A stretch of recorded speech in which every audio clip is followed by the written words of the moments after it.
बच्चों आज हम स्टार्ट करने लगे हैं 13.5 टॉपिक जिसका नाम है refraction and diffraction of sound.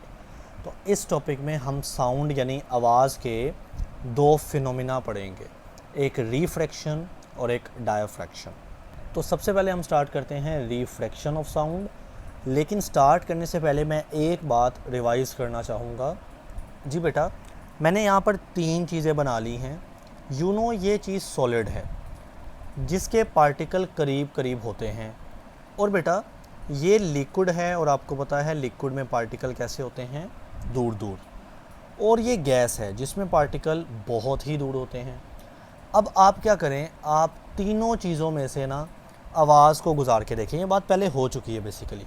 अगर मैं सॉलिड से आवाज़ को गुजारता हूँ, देन मैं लिक्विड से आवाज़ को गुजारता हूँ, एंड देन बेटा मैं गैस से आवाज़ को गुजारता हूँ।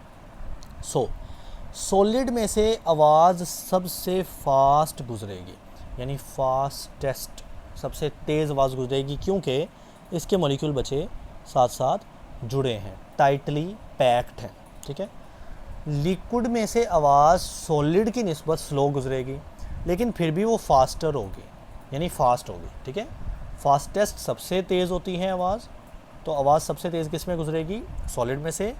लिक्विड में से भी तेज़ गुजरेगी, फास्ट, लेकिन सबसे तेज़ नहीं, सॉलिड से कम।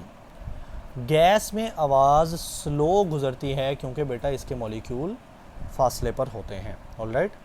तो अगर मैं एक बात कहूँ कि ये आवाज़ जा रही है, साउंड वेव है ये, ठीक है, ये पहले एयर में जा रही थी, देन ये एंटर इसने करना है वाटर में। तो आप मुझे बताएं कि दोनों में आवाज़ किस में ज़्यादा तेज़ गुजरेगी। देखते हैं। एयर जो है ना बच्चे, वो गैस है, उसमें हवा जो है वो गैसेस होती है ना, और वाटर जो है वो लिक्विड है। मैंने ऊपर क्या लिखा है कि लिक्विड में आवाज़ फास्ट यानी तेज़ गुजरती है, लिहाजा जो साउंड की वेव एयर में से गुज़र रही है वो इतनी तेज़ नहीं गुज़र रही। लेकिन जैसे ही वो वाटर में एंटर होगी तो बच्चे एकदम से उसकी स्पीड फास्ट हो जाएगी, वो तेज़ हो जाएगी। अब बच्चे रिफ्रैक्शन पढ़ा रहा हूँ। रिफ्रैक्शन का सारा प्रिंसिपल ही यही है, समझना ही उसको इस लिहाज से। रिफ्रैक्शन क्या होता है कि एक एयर ना एक मीडियम है, एयर इज़ अ मीडियम, ठीक है, वाटर भी एक मीडियम है। अब दोनों के दरमियान यहाँ पर आपको एक बाउंड्री नज़र आ रही है, यानी हवा से पानी एंटर हो रहा है ना। तो अब ये जो लाइन है ना, दिस ब्लैक लाइन, बच्चे ये साउंड की वेव ट्रैवल कर रही है, मूव कर रही है। पहले वो एयर में है तो एयर में ये आवाज़ की वेव जा रही है, इस पॉइंट पर ना उसको वाटर में एंटर करना था, यानी एक नए मीडियम के अंदर उसको एंटर करना था। आप क्या देखते हैं, आप दो तीन चीज़ें ऑब्ज़र्व करेंगे। नंबर वन, सबसे जो कॉमन चीज़ है बच्चे, ये आवाज़ की वेव बेंड हुई है नीचे की तरफ। देखें, गौर से सुनना, ये आवाज़ की वेव ऐसे जा रही है, यानी सीधी लाइन तो उसकी ये बनती है ना, अगर वो ना मुड़ती तो वो इस लाइन में ऐसे ही जाती ना, सॉरी ये सीधी लाइन है उसकी, लेकिन अब तो थोड़ा सा नीचे को हो गई है वो, यानी हम इसको बेंड होना कहते हैं ना, मुड़ जाना। This is refraction, this is refraction. क्या होती है refraction?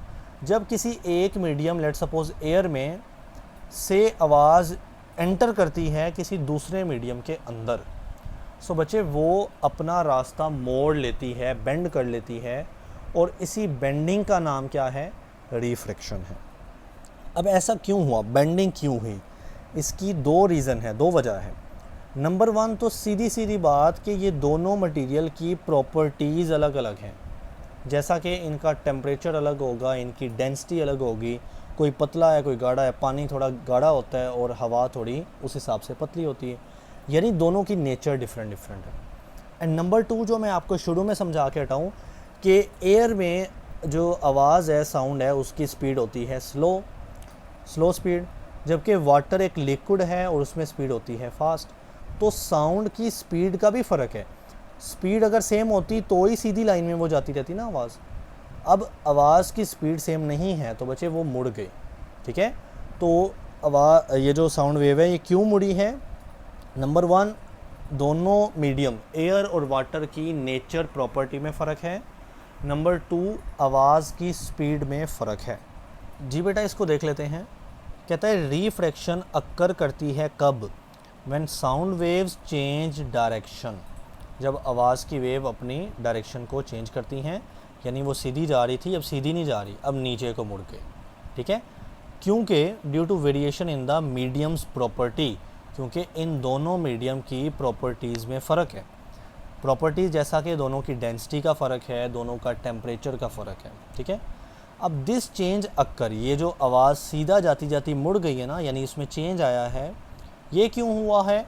Because the speed of sound differ in various medium, क्योंकि जो आवाज़ की स्पीड है, साउंड की जो स्पीड है, वो डिफरेंट होती है डिफरेंट मटेरियल के अंदर। एयर के अंदर अलग है और वाटर के अंदर अलग है। जी बच्चे, अगर आपने ये वैसे शॉर्ट है, तो आपने शॉर्ट क्या करना है, ये सिर्फ येलो बॉक्स के डेफिनेशन करके साथ में आपने ये वाली डायग्राम बना देनी है, ठीक है। आप इसमें कलर नहीं कर सकते, लेकिन आप सिंपल दरमियान में ये बाउंड्री लगा के एक साइड पे एयर लिख दीजिएगा, एक साइड पे वाटर, और आवाज़ की जो सीधी वेव है उसको ऐसे बेंड कर देना, और वहाँ पे लिख देना कि यहाँ पे क्या हुई है, रिफ्रैक्शन हुई है। तो एग्जाम्पल के अंदर भी सारी बातें सेम हैं, सिवाय इस आखिरी बात के, यहाँ से लेकर यहाँ तक। तो इस बात को भी समझ लेते हैं हम। जी बच्चे, बात को समझना, ये जो मैंने ब्लू बनाया ना, ये पानी है, ठीक है, ये क्या है, वाटर है।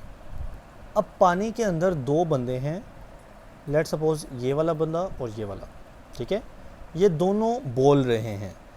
आप क्या देखते हो कि इन दोनों को, यानी फॉर एग्जांपल ये बोल रहा है और ये सुन रहा है, तो इसकी जो आवाज़ है वो दूसरे बंदे तक बड़ी क्लियर जाएगी, यानी दूसरे बंदे को पानी के अंदर, अगर दोनों के मुंह भी पानी के अंदर है ना, तो क्लियर एक दूसरे की आवाज़ वो सुन रहे होंगे। लेकिन अगर एक बंदा पानी से बाहर खड़ा है, तो बच्चे वो लेट सपोज ये बोल रहा था ना, तो इसकी आवाज़ इस तक बहुत थोड़ी जाएगी या जाएगी ही नहीं, यानी उसको सुनने में बड़ी, बाहर वाले बंदे को सुनने में बड़ी प्रॉब्लम पेश आएगी। ऐसा क्यों? क्योंकि ये जो दोनों बंदे हैं ना, जो पानी के अंदर हैं, इनकी आवाज़ तेज़ ट्रैवल कर रही है, क्योंकि मैंने आपको बताया कि लिक्विड के अंदर आवाज़ फास्ट ट्रैवल करती है। लेकिन यहाँ पर जब बाहर वाले बंदे की बारी आई, तो आवाज़ को पानी से बाहर आना पड़ा, यानी एयर के अंदर आना पड़ा, गैस के अंदर आना पड़ा, और गैस के अंदर आवाज़ स्लो ट्रैवल करती है, इसलिए बाहर वाले बंदे को आवाज़ लेट या स्लो सुनाई देगी और अंदर वाले को तेज़ सुनाई देगी। जी बेटा, ये बात ऐसे लिखता है वो, दिस इज़ वाई, यानी इसीलिए अ सबमर्ज्ड पर्सन, सबमर्ज कहते हैं डूबा हुआ, यानी पानी के अंदर, पर्सन यानी बंदा, शख्स, can clearly hear the underwater sound. Underwater sound यानी जो आवाज़ पानी के अंदर पैदा हो रही है ना, वो पानी के जो अंदर बंदा है वो उस आवाज़ को ईज़िली क्लियरली सुन सकता है। वाइल, लेकिन समवन अबव द सरफेस, जो उस पानी की सरफेस से बाहर है, ऊपर है, पानी के अंदर नहीं है, मे स्ट्रगल, वो कोशिश करेगा, उसको मुश्किल पेश आएगी, टू हियर देम, उन आवाज़ों को सुनने के लिए। जी बच्चे, अब हम मूव करते हैं अगली प्रॉपर्टी की तरफ, जो कि डायाफ्रैक्शन है, ठीक है। ये पिछले चैप्टर में पढ़ा है, लेकिन अब हम स्पेसिफ़िकली साउंड के लिहाज से देख रहे हैं ना। सो आप देखते हैं कि ये जो एरो है ना, ये साउंड वेव को बता रही है, यानी आवाज़ जा रही है। लेकिन रास्ते में 2 बड़ी बड़ी चीज़ें आ गई, एक ये वाली और एक ये वाली, ठीक है। ये दोनों बच्चे क्या हैं, ये रुकावटें हैं। रुकावटों को इंग्लिश में ऑब्स्टेकल्स कहते हैं। तो रास्ते में ऑब्स्टेकल्स आ गए, लेकिन बेटा एक फ़ायदा हुआ कि ये दोनों ऑब्स्टेकल के दरमियान इतनी बारीक सी जगह अभी बाकी है, और इस छोटी सी जगह को हम स्लिट कहते हैं, जो कि 2 रुकावटों ऑब्स्टेकल्स के दरमियान में होती है। सो नाउ, आवाज़ जब जा रही थी ना, तो आवाज़ तो इस तरह से बड़ी वेव्स थी, ठीक है। लेकिन जब उसको छोटे से रास्ते यानी स्लिट में से गुज़रना पड़ा, तो बच्चे उसने अपने आप को इस तरह से बेंड किया, अपने आप को मोड़ा, क्योंकि आवाज़ अगर ऐसे सीधी सीधी जा रही थी तो वो आगे नहीं जा पाती। क्यों नहीं जा पाती? क्योंकि आगे तो रुकावटें रखी हैं और रास्ता सिर्फ दरमियान वाला छोटा सा है। तो बच्चे ये सीधी वेव अपने आप को ऐसे मोड़ेगी, ऐसे मोड़ेगी, बेंड करेगी, और बेंड करने से क्या होगा, ये ऐसे अब फैल रही है, यानी स्प्रेड कर रही, आवाज़ ऐसे अब फैलना शुरू हो जाएगी। और इसी प्रोसेस को डायफ्रैक्शन कहते हैं। यानी डायफ्रैक्शन अक्कर करता है कब? व्हेन साउंड वेव्स बेंड, जब आवाज़ की वेव अपने आप को इस तरह से बेंड करेंगी अराउंड ऑब्स्टेकल, जब उनके सामने क्या आएंगे? ऑब्स्टेकल आएंगे, रुकावटें आएंगी। और स्प्रेड, या ये वेव अपने आप को फैलाएंगी। ज़ाहिर है जब बेंड करेंगी तो वेव इस तरह से बड़ी बड़ी होना शुरू हो जाएंगी, स्प्रेड होना शुरू हो जाएंगी, फैलना शुरू हो जाएंगी।